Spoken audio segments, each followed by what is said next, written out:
Sabe aquele mito, quase uma lenda urbana, de que conseguir financiamento público para cultura é tipo, esperar um raio de inspiração divina bater? Uhum. A famosa lenda da fórmula mágica. Exato. A imagem clássica do artista embaixo da árvore que escreve um poema num guardanapo e, pum, o dinheiro cai na conta no dia seguinte.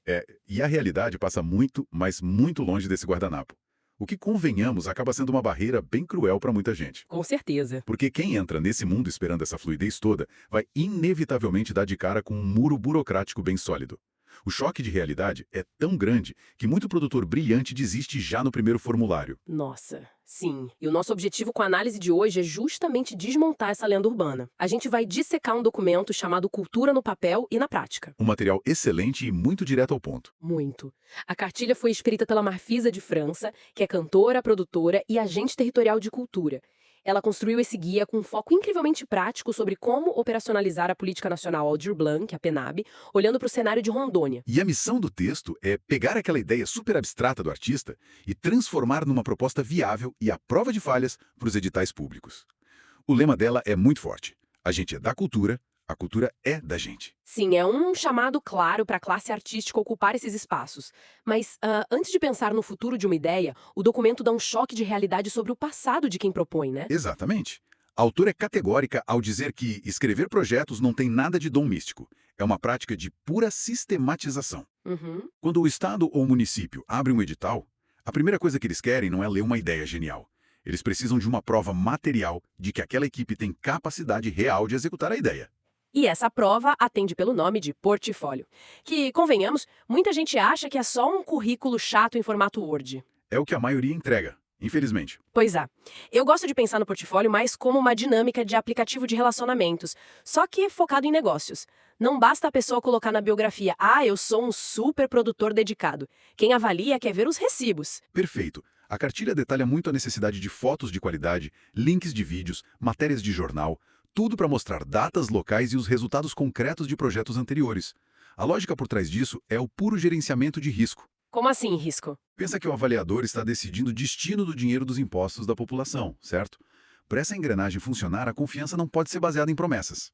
Faz sentido. Então, quando o material sugere que a pessoa tem um arquivo digital super organizado, tipo num Drive ou Linktree, a mensagem subliminar é: reduza a ansiedade de quem vai avaliar o seu projeto. Um portfólio bagunçado grita para a banca que a gestão do dinheiro também vai ser um caos. Nossa, bem por aí. Mas tem um termo específico na cartilha que me deixou encucada. Ela fala muito em manter a coerência no portfólio. E esse é um ponto onde muita gente escorrega. Porque, imagina o seguinte cenário. Uma profissional passou os últimos 10 anos produzindo exclusivamente teatro independente. O portfólio é lindo. Aí, do nada, ela tem uma ideia incrível e quer propor um mega festival de música de rua. Essa mudança brusca não seria barrada pela tal falta de coerência? Então, o erro comum aí é confundir coerência artística com coerência de gestão. O avaliador não está amarrando o artista a uma única linguagem para o resto da vida. Entendi. O que a banca vai olhar é a capacidade logística. No caso dessa profissional de teatro querendo fazer um festival de música, eles vão buscar provas de que ela sabe gerir complexidade. Ela já liderou equipes imensas, já lidou com estrutura de palco em espaço aberto. Claro, a ponte entre o passado e o futuro não é o tipo de arte, mas a musculatura de produção da pessoa. Exatamente. Se a pessoa só produziu um monólogo para 20 pessoas numa sala e agora pede 1 milhão para fechar uma avenida inteira, a incoerência está no tamanho da coisa e não no fato de trocar ator por músico. Essa leitura, a escala da nova ambição, precisa fazer sentido com as entregas anteriores. E uma vez que essa prova de vida do gestor está garantida, o segundo passo lógico é entender as regras do jogo do financiamento em si. Que é por onde o dinheiro entra. Isso. A cartilha mapeia muito bem como os recursos são fatiados e existem 3 vias principais na PNAB, que são o prêmio, a bolsa e o termo de fomento. Lendo o documento, me pareceu que existe uma linha do tempo muito clara operando aí. Para resumir para quem está ouvindo, o prêmio olha exclusivamente para o passado, certo? É aquele dinheiro que reconhece uma trajetória que já aconteceu. Exato. Já a bolsa seria o foco no presente, é pagar as contas do mês para que a pessoa possa focar numa pesquisa ou numa imersão artística. E o termo de fomento é olhar para o futuro, que é a verba para executar uma ideia nova, assinando aquele contrato rígido TCC. Resumiu perfeitamente. A teoria é bonita, mas o perigo na prática surge quando o desespero por financiamento cega os produtores. É super frequente ver o pessoal tentando forçar uma ideia futura dentro de um edital de prêmio. Só porque o prazo do prêmio está mais perto de fechar, imagina? Sim, ou porque o valor atrai mais. Aí a pessoa tenta forçar a barra e o resultado são semanas de trabalho jogadas no lixo, porque o projeto é desclassificado na primeira triagem técnica. É tentar colocar um pino quadrado num buraco redondo. Não vai entrar. Não vai. O ecossistema cultural tem dores diferentes, por isso o governo fatia o dinheiro. Tem hora para reconhecer os mestres do passado com prêmios, hora de financiar o estudo com bolsas e hora de gerar emprego amanhã com o fomento. E é exatamente nesse terreno do amanhã, nas regras do termo de fomento, que a gente entra na parte mais contraintuitiva da cartilha. A estruturação do projeto tem 12 passos, e o primeiro passo, a apresentação, vem com uma regra de ouro chocante. Escreva por último. O que gera muita resistência, convenhamos. A tendência de qualquer um, ao abrir um documento em branco, é começar a escrever pelo parágrafo número 1, tentando resumir a paixão pela ideia ali na hora. Nossa, total. Eu fiquei pensando muito numa analogia com a indústria do cinema. A regra de deixar a apresentação para o final é idêntica à montagem de um trailer de filme. Como assim? Um diretor não tem como entrar na ilha de edição para montar o trailer sem antes ter gravado todas as cenas, aprovado a trilha e finalizado a cor. A apresentação do projeto tem que ser essa síntese super afiada do que, como e por quê. Verdade. Se a pessoa escreve a apresentação no primeiro dia, antes de cotar preço, de conversar com os fornecedores, ela cria uma peça de ficção. Ela faz promessas que a planilha de custos não vai sustentar depois. E o preço disso, lá na frente, é altíssimo. E essa desconexão entre promessa e realidade fica exposta na etapa dos objetivos e do público. O documento bate forte que os objetivos gerais são a finalidade da obra, mas os específicos não podem ser poéticos de jeito nenhum. Eles precisam ser práticos, do tipo, realizar 3 oficinas de 4 horas para 50 alunos. Exato, muito mensurável. O avaliador precisa conseguir dar um cheque no final de cada meta. E com o público é a mesma coisa. Dizer num formulário governamental que o evento vai atingir a cidade toda não rola. Não mesmo. O idealizador é forçado a separar muito bem quem é o público direto, que é quem vai sentar na cadeira do teatro, do público indireto, tipo o comércio em volta que vai faturar com o movimento. O projeto sai das nuvens e aterrissa de vez na demografia real. E é nessa aterrissagem que a criatividade bate de frente com a contabilidade do governo, que é o terror da prestação de contas. Ah, o grande vilão dos artistas. E a cartilha avisa que o orçamento precisa de cotações reais de mercado, não da imaginação do produtor. E exige guardar todo tipo de nota fiscal e recibo. O que me fascina é que a gente vê mentes brilhantes montando espetáculos impecáveis, mas que falham catastroficamente na hora de entregar os relatórios. Por que essa falha de comunicação acontece tanto? Na imensa maioria dos casos, não tem nada a ver com má-fé. É um conflito profundo entre dois modelos mentais que não se conversam. O artista trabalha na base da fluidez e da adaptação. Entendo. Imagina um diretor de teatro que colocou na planilha e teve a aprovação do governo para comprar 100 metros de veludo vermelho para o cenário. Certo, o recurso foi liberado exatamente para isso. Só que, no meio do ensaio, o diretor de luz percebe que a iluminação fica incrivelmente mais dramática num tecido azul. Para a equipe de arte, trocar para o azul é uma epifania genial. Eles vão lá e compram o azul com o dinheiro da verba, sem pensar 2 vezes. O que para a arte é perfeito, mas para a burocracia... Para a auditoria, é um desvio de finalidade. O Estado opera sobre conformidade estrita. Se o contrato dizia vermelho e não teve pedido formal para mudar, a nota fiscal do tecido azul é uma dor de cabeça imensa. Aos olhos da lei, a genialidade artística não justifica a quebra do contrato, né? O termo de fomento não é mesada, é pacto jurídico. Perfeito. A falha na prestação acontece porque muitos enxergam a verba só como gasolina para a arte. Eles esquecem que documentar o gasto é tão vital quanto a obra.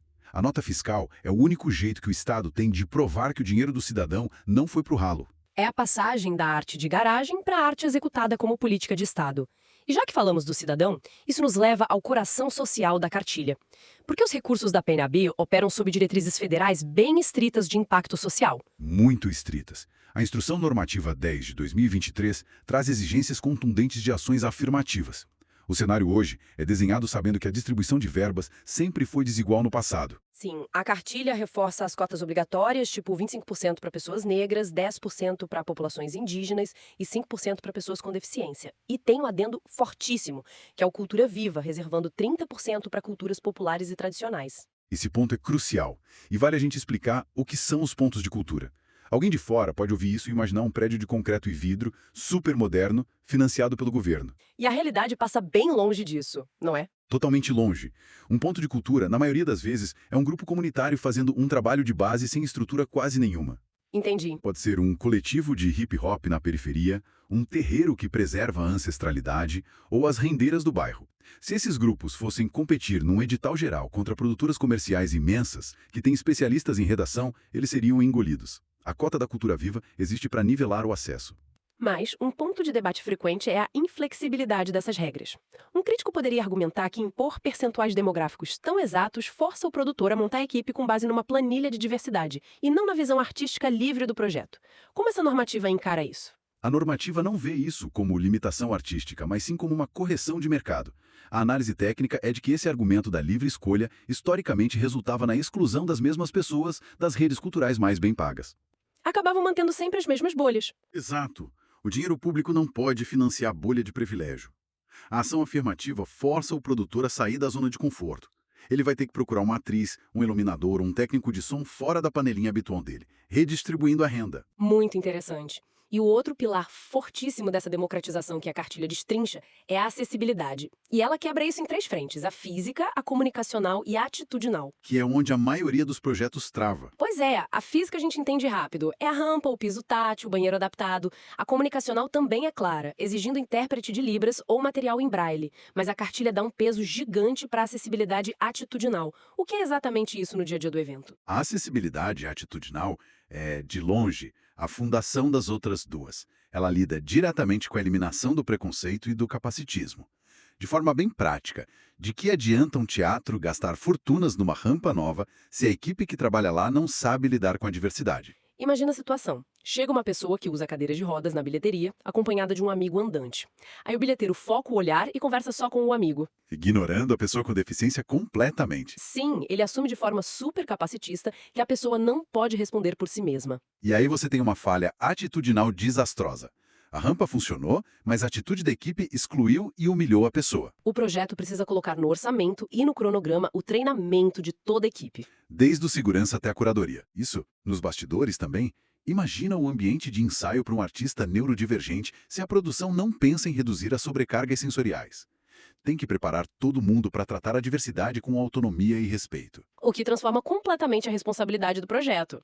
É a prova de que o financiamento não é um presente estatal. E isso deságua direto nas contrapartidas, que é o último passo. A cartilha é implacável ao cobrar ações gratuitas de retorno para a comunidade. Porque é um investimento, né? O ciclo do dinheiro começa na população pagando imposto.